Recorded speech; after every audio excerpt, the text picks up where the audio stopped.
Oddly enough, there are dozens of migrant Filipino workers who have decided to wait it out in the capital city of Kiev despite an imminent and heightened siege and the personal appearance of DFA Chief Teddy Locsin Jr. to help expedite repatriation.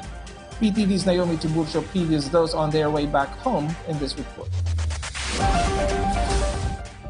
After a long land travel to Poland, the Department of Foreign Affairs is preparing the return flight of 13 Filipinos who were repatriated from Ukraine.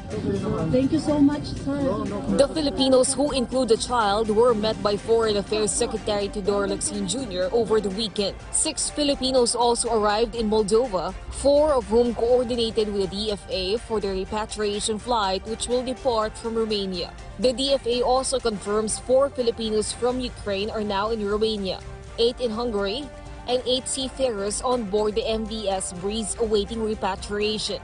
Back in Ukraine, the DFA is preparing the next batch of repatriates who will again travel from Lviv to the border of Poland. But DFA Undersecretary Sara Ariola says many Filipinos would rather stay in Ukraine. We discovered that there are 33 people na nandun sila ngayon sa Lviv.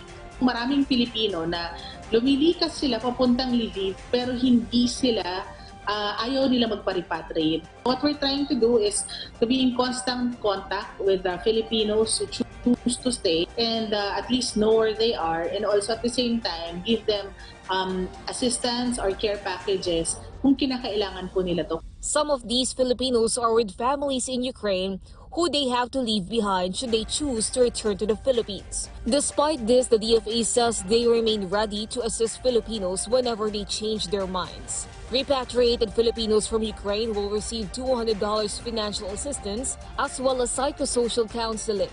Kailangan din psychosocial counseling kasi hindi pa natin alam kung na-war shock ba sila o kung ano man yung pinagdaanan ng ating mga kababayan. Pero we stand ready with other government agencies to receive them. Meanwhile, 1 wounded Filipino is recovering from a non-life-threatening injury following a shelling incident in the Black Sea which hit 2 ships carrying dozens of Filipino seafarers. The DFA assures they are now safe.